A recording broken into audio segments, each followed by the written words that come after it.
সালিক ওস্তাজি ওয়ালাইকুম আসসালাম রহমতুল্লাহ। আমার বড় ছেলে 2 মেয়ে, মানে বড় ছেলে এবং 2 মেয়ে। ছেলেকে আমি অনেক টাকা দিয়ে জমি বিক্রি করে মেডিকেলে পড়িয়েছি, কিন্তু মেয়েকে ইন্টার পর্যন্ত পড়িয়েছি আর বাকিটা তার হাজব্যান্ড পড়াইছে।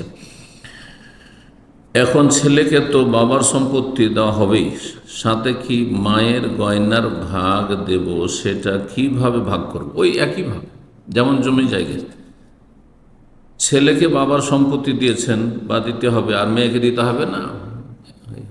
একবার প্রতিটি জমি জায়গা, শহরের হোক রাস্তার পাশে হোক, যেখানে ছেলের হক আছে তো মেয়ের হক আছে। এই নয় যে দামি জায়গাগুলি, রাস্তার পাশ ভালো পজিশনের জায়গা, যেগুলিতে দোকানপাট হবে, ব্যবসা বাণিজ্য হবে, বিল্ডিং টাওয়ার তৈরি হবে, সেগুলি ছেলেদের জন্য হারাম কাজ। এগুলো আল্লাহ হেদায়েত দান করুন। সব জায়গায় যেমন ছেলের হক রয়েছে তেমন মেয়ের হক রয়েছে।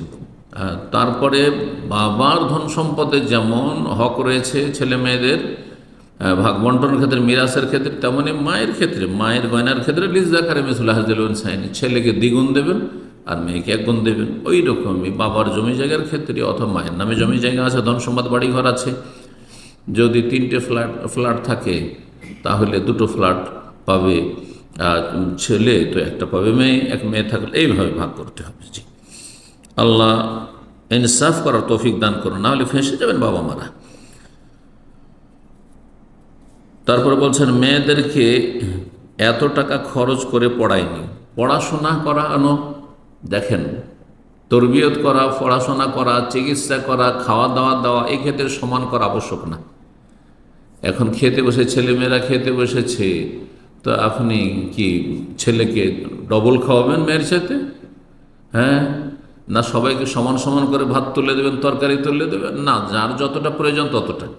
কারো চিকিৎসার জন্য অনেক বেশি খরচ হচ্ছে, কারো চিকিৎসার জন্য 1 পয়সা খরচ হয়নি।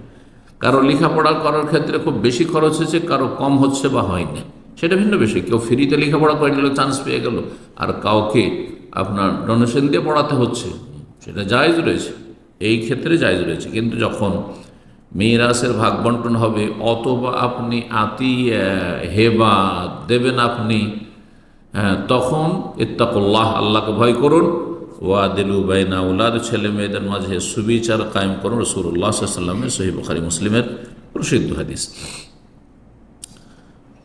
5 নম্বর প্রশ্ন বলছেন, আসসালামু আলাইকুম শাইখ। ওয়ালাইকুম আসসালাম। হারাম সম্পর্ক থেকে জেনা হয়ে গেছে, নাসালুল্লাহ সালামাত ওয়াল আফিয়া, আল্লাহ হিদায়াত দান করুন। পরে ভুল বুঝতে পেরে হারাম সম্পর্ক থেকে বের হয়ে এসে তওবা করেছি, আল্লাহ